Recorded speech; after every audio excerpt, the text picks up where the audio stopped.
देश को सुधारने में स्ट्रीम मीडिया अगर दिलचस्पी ले लेना, 1 साल में हमारा देश बदल जाए। अगर स्ट्रीम मीडिया अपना रोल ईमानदारी से निभा दे तो ये देश तरक्की के रास्ते पर निकल जाएगा। मीडिया एक रात में इंसान को आसमान पर बैठा सकती है, एक रात में आसमान से जमीन में गिरा सकती है। मीडिया के हाथ में वो पावर है। क्राइम हो या राजनीति, चुनाव हो या आयोजन, खेल हो या मनोरंजन, अब खुलकर होगी चर्चा हर एक मुद्दे पर। सटीक व बेबाक खबरों के लिए भारती न्यूज 24 के साथ जनमन की आवाज़। जी, हम मुरादाबाद ठाकुर द्वारा से आए हैं। मैं वहाँ का निवासी हूँ और स्वर्गीय बहन साबिया सैफ़ी जी ठाकुर द्वारा विधानसभा में एक गांव पड़ता है बंकावाला, वहाँ की निवासी थी और वह गांव मेरे सरकड़ा करीम गांव के पड़ोस में, तो एक तरकीब से हम लोग पड़ोसी। एक क्वेश्चन है मेरा आपसे। जी, जैसे जैसे हमारे देश में रेप को लेकर कानून सख्त होता जा रहा है, लेकिन लोग ज़्यादा बढ़ते जा रहे हैं समाज में। हाँ, क्या कहना है? देखिए, कानून सख्त हो रहा है लेकिन उसमें भी कई सारे पॉइंट्स ऐसे होते हैं जो ढिलाई का, जिसका गुनहगार फ़ायदा उठाता है और कहीं ना कहीं उनके दिल में डर नहीं है।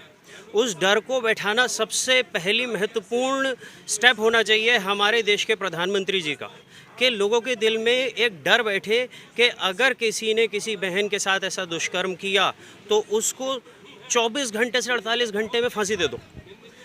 डराओ, इन लोगों के दिल में डर बैठाना ज़रूरी है। इन लोगों के दिल में जब तक डर नहीं बैठेगा, ये लोग अपने इन नापाक मंसूबों को बंद नहीं करेंगे। इन लोगों को रोकने के लिए इन लोगों के दिल में दहशत बैठानी ज़रूरी है।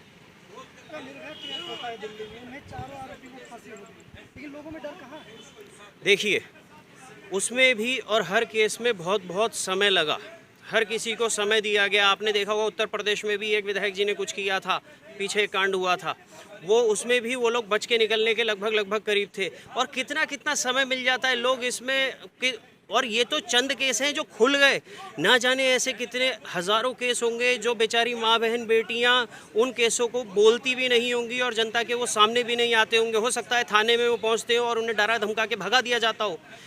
इसलिए ज़रूरी है कि हमें देश के प्रधानमंत्री जी को एक मैसेज दें और 48 घंटे के अंदर अंदर फांसी की सज़ा देकर चैप्टर को क्लोज कर दें, फैसला ऑन द स्पॉट कर दें। जब भी हमारे देश में कोई ऐसा केस होता है तो हमारे नेता, राज्य सरकार हो या सेंट्रल गवर्नमेंट हो, बड़े वादे करती हैं कानूनों को लेकर, लेकिन उसके बाद वो चुप होकर बैठ जाती है। क्या कहना चाहिए? इसके लिए हमारी जनता को समझदार होना पड़ेगा। इसके लिए हमारी जनता को चाहे पीसफुली प्रोटेस्ट करे, लेकिन ऐसी सरकारों के खिलाफ प्रोटेस्ट करना चाहिए। ऐसी सरकार में अगर कोई नेता भी है, अगर कोई बड़े ओहदे पर कोई अधिकारी या नेता भी बैठा हुआ है, तो उसको तुरंत बर्खास्त कर देना चाहिए और उन लोगों के खिलाफ भी एक्शन होना चाहिए। तभी जाकर इस देश के सामने एक एग्जाम्पल सेट होगा कि जब इतने बड़े ओहदे पर बैठे हुए इंसान को भी नहीं बख्शा गया तो एक आम इंसान की क्या स्थिति होगी। हमें हर नेता को जब भी चुने तो उसके पीछे देखना चाहिए, उस पर कोई मुकदमेबाजी तो नहीं है, और अगर कोई ऐसे उसमें लिप्त भी होता है तो उसको हमेशा के लिए रद्द कर दो, ताकि वो ना विधानसभा चुनाव लड़ सके ना लोकसभा चुनाव लड़ सके। ऐसे नेता को रोक दो वहीं पर। राबिया केस को करीब 15 दिन से भी ज़्यादा हो चुका है, लेकिन कुछ निकल के नहीं आ रहा है। जी, समाधान दिल्ली पुलिस के लिए क्या कहना चाहते हैं? देखिए सर, हम दिल्ली पुलिस की रेस्पेक्ट करते हैं, हर एक हमारे आदरणीय प्रधानमंत्री जी की रेस्पेक्ट करते हैं, आदरणीय केजरीवाल जी की रेस्पेक्ट करते हैं, लेकिन सबसे बड़ी रेस्पेक्ट हम हमारे देश की माँ बहन की करते हैं, हमारे देश की माता हमारी भारत माता की करते हैं। ये देश की हर बेटी हमारी देश की भारत माता है, और अगर हमारे देश की माँ बहन बेटी का सम्मान नहीं होगा, इसका मतलब हम हमारे देश की भारत माता का सम्मान नहीं कर रहे हैं। तो इसलिए मैं दिल्ली पुलिस का सम्मान करता हूं। दिल्ली पुलिस को इसमें कड़ी से कड़ी कार्रवाई करनी चाहिए, इस चीज़ को ढिलाई में नहीं छोड़ना चाहिए। एक चीज़ और मैं कहना चाहूँगा, जैसा आपने कहा कि 15 दिन बीत चुके हैं, वाकई में 15 दिन बीत चुके हैं और इसमें बड़े से बड़े नेताओं ने अभी तक चुप्पी साधी हुई है, किसी ने कुछ बोला नहीं है। हालांकि मैं आपसे ये कहना चाहता हूँ, मैं यहाँ पर आपके सामने बोल रहा हूँ, मैं कोई राजनीतिक मुद्दे, राजनीतिक उद्देश्य से नहीं बोल रहा हूँ।